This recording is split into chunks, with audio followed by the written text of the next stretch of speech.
Tu poder.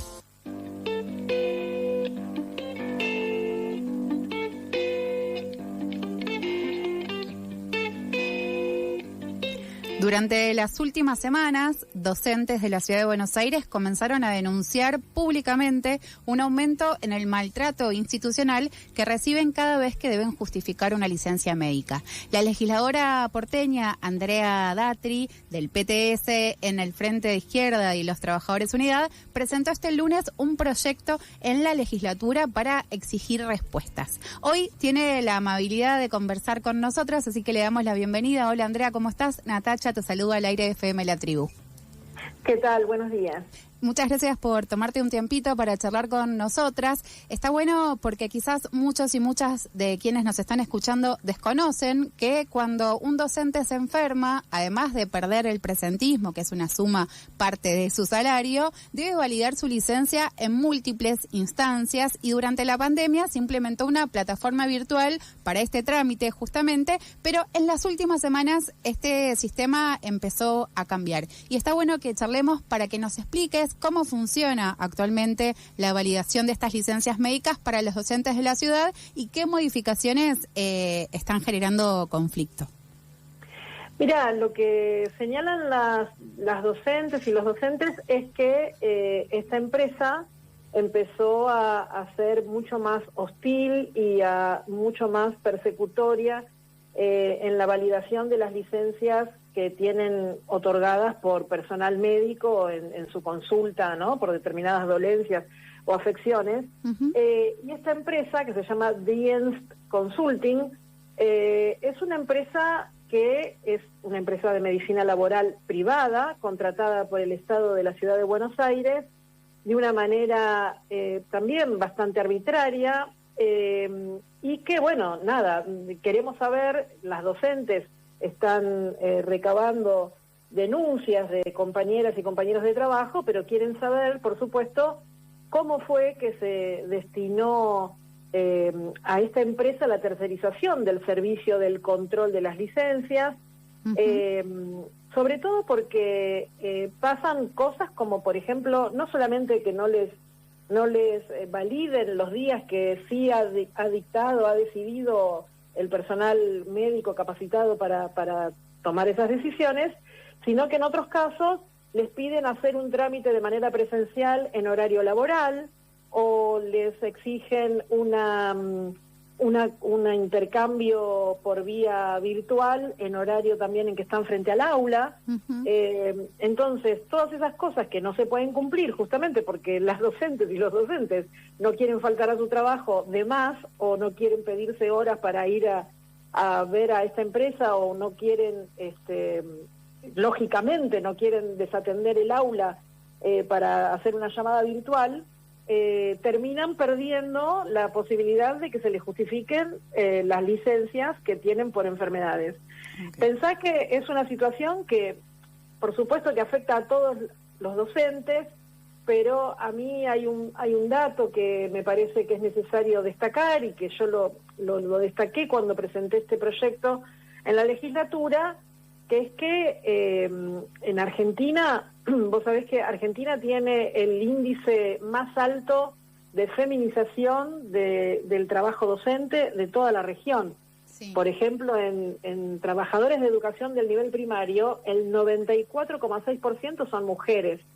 Esto quiere decir que estas maniobras de la empresa, esta forma de actuar de esta empresa privada en la que el gobierno de la Ciudad de Buenos Aires terceriza la medicina laboral, es doble, o sea, perjudica doblemente, ¿no? A las mujeres que, como sabemos, además de las horas frente al aula, con la carga laboral que significa trabajar con 30, 40 chicos, varias horas al día en una escuela, correr a otra, no almorzar, etcétera, etcétera. Después, además, tienen la carga de su trabajo de cuidados en su propio hogar. Uh-huh. Entonces, el estrés, las situaciones de agobio, de cansancio extremo, todas condiciones que van minando la salud de las trabajadoras y los trabajadores docentes, pero que en el caso de las mujeres, te digo, es algo que verdaderamente es una situación a contemplar mucho más grave, ¿no? Sí, escuchándote es claro el nivel de maltrato institucional y también burocrático que están denunciando los y las docentes en la ciudad y también en el país. Mi pregunta va más dirigida quizás a reflexionar en realidad a qué pensás que corresponde o a qué se debe este nivel de maltrato. O sea, ¿ves ahí algún objetivo? Sí, hay una persecución a las trabajadoras y los trabajadores docentes, a las trabajadoras y los trabajadores de la salud, a todos los trabajadores estatales que, como venimos viendo desde el inicio del gobierno de Javier Milei a nivel nacional, pero también del gobierno de Jorge Macri en la ciudad de Buenos Aires, hay una especial persecución que implica también despidos, como hemos visto, ¿no? En distintas dependencias del Estado de la ciudad y del Estado nacional, que tienen que ver con el ajuste general al cual se amoldan no solamente el gobierno nacional, sino también los distintos gobiernos provinciales, y en este caso estamos hablando del gobierno de la ciudad, el ajuste que impone el pago al Fondo Monetario Internacional.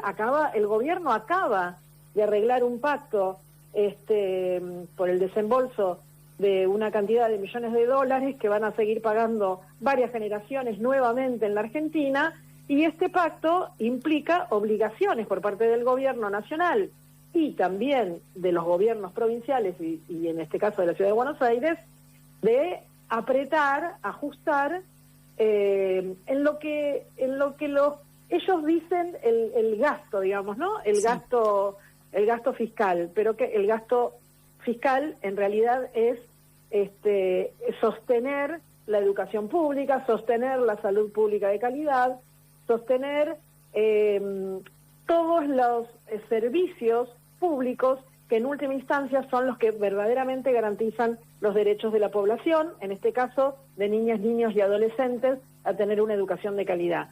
Entonces, no es casual que empiecen a apretar y ajustar y perseguir a aquel docente que tiene que faltar y que tiene una justificación médica para hacerlo por las terribles condiciones en las que trabajan, por las terribles jornadas que tienen que asumir para poder llegar al costo, al salario que costee una canasta familiar, que como vos sabés, con un solo cargo docente en este momento no alcanza. No. Estamos hablando con la legisladora Andrea Datri. Andrea, recién estabas comentando el ensañamiento, si se quiere, o la persecución y también disciplinamiento por la dirigencia política con respecto a los y las docentes, que es algo que no es nuevo. Digamos, yo tengo recuerdos, no sé, desde Cristina hablando de los 3 meses de vacaciones de docentes, cuando eso sabemos, quienes ejercemos el rol y el trabajo en las aulas, que es mentira, pero también me acuerdo de la ex ministra de Educación de la ciudad, Soledad Acuña, tratándonos de fracasados.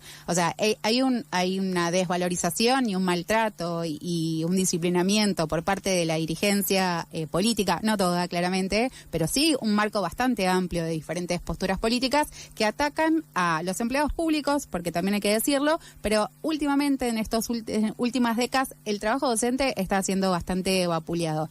Mi pregunta con respecto a más allá de la dirigencia política, ¿pensás que estos imaginarios acerca de la docencia o la educación están siendo compartidos por parte de la sociedad?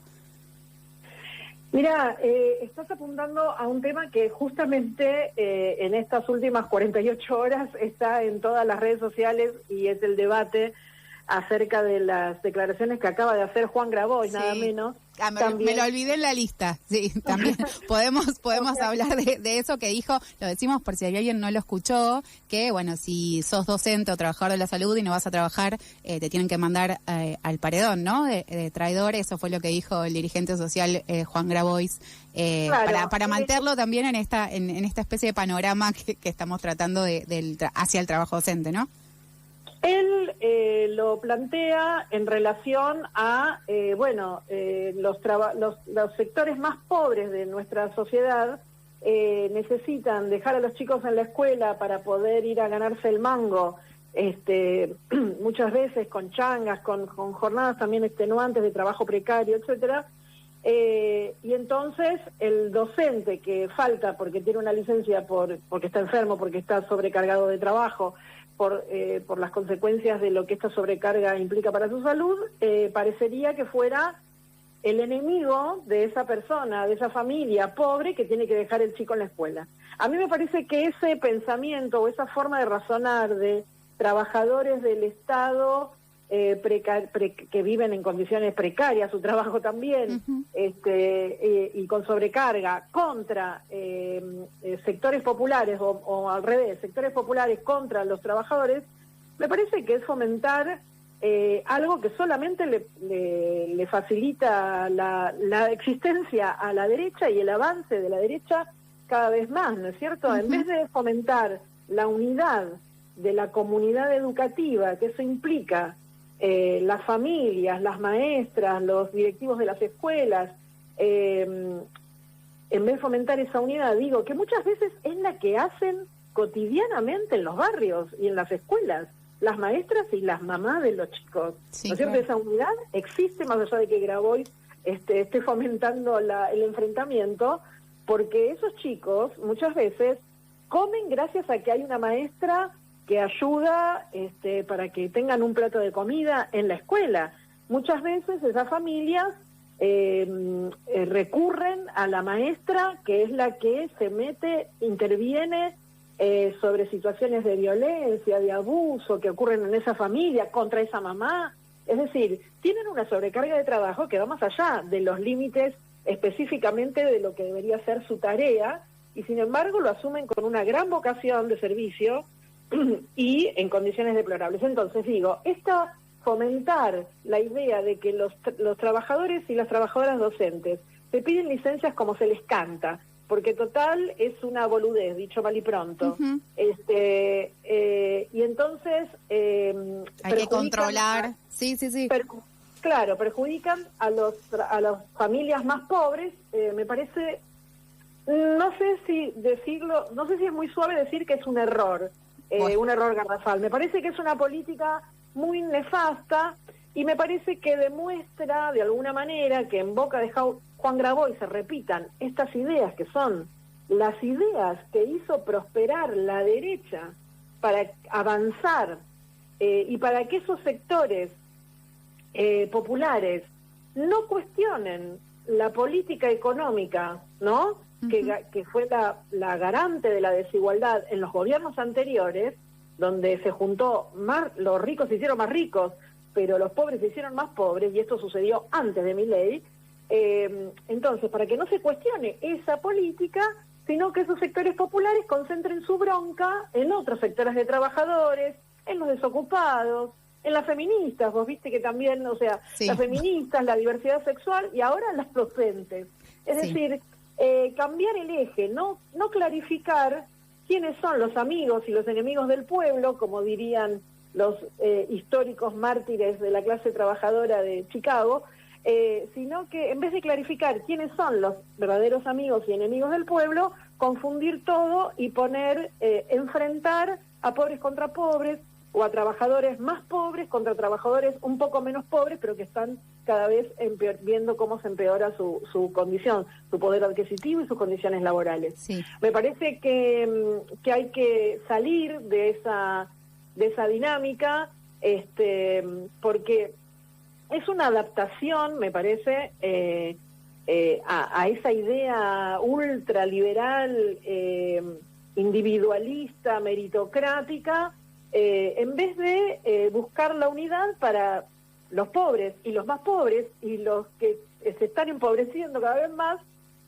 o sea, los trabajadores de los distintos sectores que hay de la clase trabajadora en Argentina, que está fragmentada y dividida, podamos unirnos para enfrentar y sí, combatir y desterrar esas ideas, si es que aspiramos a un futuro menos deshumanizante, ya que él habla de Argentina humana, menos deshumanizante que el que nos depara este ultraliberalismo de derecha y el sometimiento, te digo, a la sangría permanente y a la expoliación permanente de nuestros recursos, que significa estar atado al Fondo Monetario Internacional. Que sí, dicho de otro modo también, es una atadura al Fondo Monetario Internacional que realizan los gobiernos de la derecha endeudándonos, pero que también aceptan, sin mucha discusión, los gobiernos que no son ultraliberales y que no asumen deuda, pero sí aceptan pagarlas, legitimarlas en vez de rechazarlas, ¿no es cierto? Sí, esto que decís es básicamente la idea del odio con el que tenemos al lado y no hacia arriba, ¿no? La lucha entre pares y no hacia quienes quizás están ejerciendo la violencia en este caso. Para cerrar un poco la entrevista, quería consultarte cómo sigue, ¿no? Este pedido de reclamo. Hablamos específicamente hoy de las licencias médicas, pero sabemos que es un combo de cuestiones que no tocamos en profundidad, como por ejemplo lo que es el salario docente, las paritarias y demás, que son temas también que vienen de larga data, pero bueno, hoy utilizamos como este datito o esto que está sucediendo que es grave, ¿no? Del maltrato institucional con respecto a las licencias médicas, pero bueno, la idea es poder trabajar un poco más cómo están los trabajadores, especialmente en este caso los trabajadores de educación. Quería preguntarte, bueno, ¿cómo sigue este reclamo? ¿Qué es lo que se nos está cruzando algo, me parece, en la línea? ¿Cómo sigue el reclamo en la legislatura? Bueno, nosotros aquí, desde mi banca, ya hemos presentado este pedido de que informen, porque es una preocupación muy importante la que tenemos, porque es una empresa que ya ha tenido denuncias en otras provincias donde fue contratada también. Incluso hay situaciones bastante graves, como por ejemplo de negarles la licencia en algunos casos, de negarle la licencia a docentes que después enfermaron gravemente, e incluso hay situaciones en las que murieron docentes a los que se les negó la licencia verdaderamente, válidamente justificada. Entonces, primero eso, un pedido de informes. Las docentes del sindicato ADEMIS también han hecho un pedido de acceso a la información pública para conocer las verdaderas formas en que fue contratada esta empresa, bajo qué convenio, de qué manera, digamos, se ha hecho adjudicataria de esta función, ¿no es cierto? Okay. Y por otra parte, con mis compañeros del Frente de Izquierda aquí en la legislatura, también hemos insistido en que el gobierno de la ciudad tenga que darnos una respuesta a este reclamo. Andrea, te agradecemos un montón la comunicación con FM La Tribu. Vamos a estar charlando sobre estos temas durante, el tiempo que amerite. Agradecerte de vuelta el tiempo y nos volvemos a comunicar para saber en qué quedó el reclamo y obviamente hablar del Fondo Monetario Internacional. Ahora en un ratito tenemos una entrevista con Corina Rodríguez Enríquez para conocer un poco más qué pasa esta fase 3. Así que invitamos a todos y a todas quienes estén escuchando a seguir con FM La Tribu. Andrea, te dejamos tranquila. Muchas gracias por la conversación. Bueno, Nosotras... Una sola cosita, decime. antes de despedirme. Muchas gracias por la entrevista, y te comento que acabo de subir un artículo de opinión sobre lo de Grabois, que escribí justamente esta mañana en La Izquierda Diario. Grabois contra las maestras, ¿quién le hace el juego a la derecha? Por si alguno está interesado en leerlo. Perfecto, Andrea. Entonces vamos a replicar también ese contenido en redes para poder acceder al artículo.